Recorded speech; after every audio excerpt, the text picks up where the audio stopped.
Got my afternoon decaf. Let's do this.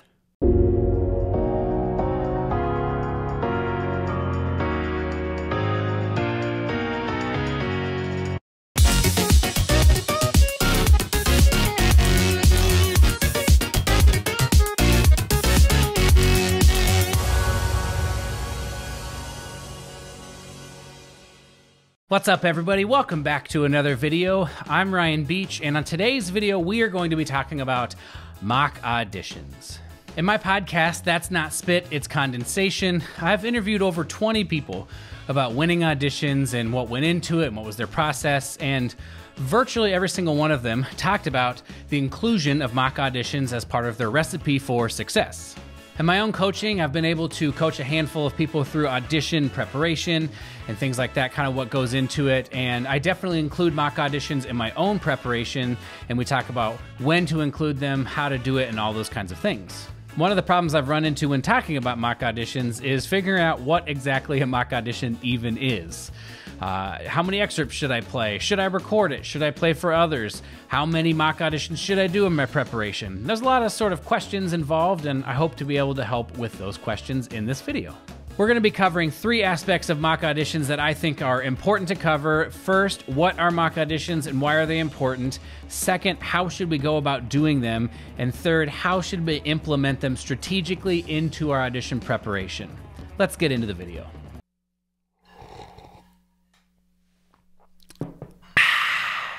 A lot of times when I'm stuck trying to figure out what something is, where there's some confusion about how to define something, I usually just go and define the word. So I went and looked for the definition of mock, and this is what I found. Not authentic or real, but without the intention to deceive. For me, this means that a mock audition is not a real audition, but it looks like a real audition in that we're trying to simulate as many of the variables as possible to be able to get used to what a real audition might be like when we take it for real. They're important to include into an audition preparation because, like I just said, they simulate what it feels like. We need to know what it feels like to play 6 or 8 excerpts back to back to back without stopping, so that when we get to the real audition, this is something we're used to doing and we know what to expect. Now, of course, nothing is going to replace actually taking an audition. You're never going to be as nervous or as on edge, I suppose, as you are in the real audition. But the mind is a very powerful thing, and through really good visualization techniques, we can sort of put ourselves in some of those spots and get about as close as we can get so that, again, we're prepared for that experience. The second aspect of mock auditions we're going to cover in this video is how to do them, I guess, would be the easiest way to say. For me, there's 2 different types of mock auditions. One that you play by yourself and ones that you play for others. Now, an audition is a unique experience for us as musicians because it's one of the few areas of our performing life where the opinions of others have an actual effect on sort of the outcome of what happens. In regular performances, we just sort of show up and play and we don't care and we say, here's the best, and people say, congratulations, good job, yay, and then we move on. In an audition, though, if someone doesn't like your playing, you don't get the job. And that's a really, really scary and unfortunate reality of what it is that other people's opinions do matter. So in order to prepare for this, a lot of people will play for other people and get the feedback of how are we actually being perceived by others, not just sort of behind the bell, at least as a trumpet player behind the bell, but just what is actually happening as being perceived by other people. Now, these are really great to add into your preparation, again, for the reasons of getting feedback and the perceptions of others, but I'd recommend a few things if you choose to implement them. First, you want to be very, very clear about what you want to get out of it. I've seen people who play mock auditions for other people, but they're not very clear, and so it turns into sort of like a lesson almost, instead of I have this chance to play for you, and it sort of got hijacked. So to avoid this, we should say to the other people something like, I would like to play a round, and then get feedback, another round, I'd get feedback. Or maybe you want to play all of the rounds and then get feedback all at the end. Or maybe you don't want to get feedback at all. Maybe you just want a body there that will help make you nervous to simulate what that's like. Being very clear about this is going to be incredibly helpful in making sure you get the most amount of value from that person and their time. The other thing I'd recommend is trying to get into a space, a nicer space where you sound great and the person can get a little bit away from you to simulate a committee sort of sitting in the hall and not necessarily right up next to you. That will help them be able to give you accurate feedback about what the committee will be hearing in the actual audition.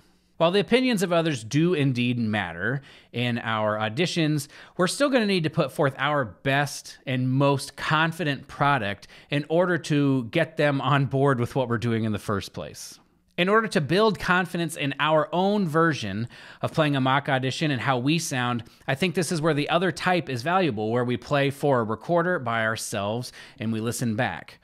This is going to allow us to ask questions like, do I like the way I sound? Am I musically being compelling? Will somebody say, yes, I want to hear more? Being able to be real. The recorder doesn't lie, so you have a chance to be real with yourself about, am I sounding the way I think I'm going to sound? If not, what would I try to improve to be able to present myself even better? In general, if it were me running an audition program, I would try to do as many of the alone mock auditions as possible before I would play for other people. This is because we're going to be able to answer a lot of these questions about what do we sound like, how would we improve on our own, and we would try to play for somebody else when we get to a point where we're thinking, I feel like I sound pretty good. I need someone else's opinion to know where to dig more. This, I think, is about the most efficient way to do it, although there are many other ways you could. Finally, how to implement these kinds of mock auditions into your programs. I would recommend putting the bulk of your mock auditions toward the end of the preparation process. The reason for that is we want a ton of opportunities to practice what we're actually going to do in the audition itself. And so we want to make sure that we're not sort of doing too much half-tempo work or just sort of we're playing excerpts over and over and over again, practicing them, and then getting to the audition and being like, I'm not prepared for this. Rather, if we do a lot of mock auditions towards the end, we're going to be prepared because that's what we've been most recently doing. If you want my recommendations on how to set up mock auditions for how you might actually do them for real, my suggestion is in any given day, 3 to 4 lists or 3 to 4 rounds of 6 to 8 excerpts total.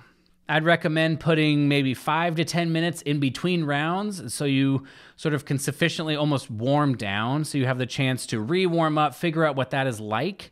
And when you get to the actual audition and you have hours in between audition rounds, you'll sort of be prepared for that aspect of it too.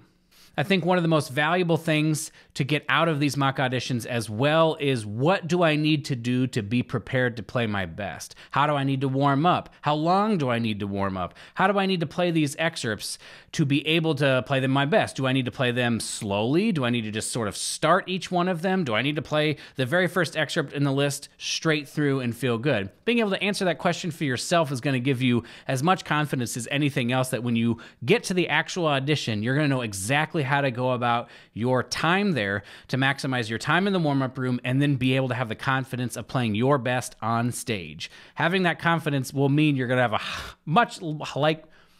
having that confidence when you get out there is going to give you the having that kind of confidence walking out there is going to be one of the biggest contributors to your success in the actual audition.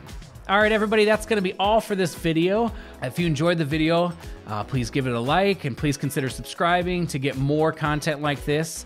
Let me know in the comments below if there's other things you want me to talk about related to auditions or general preparation. The more you let me know, the more I can make videos that you want to see.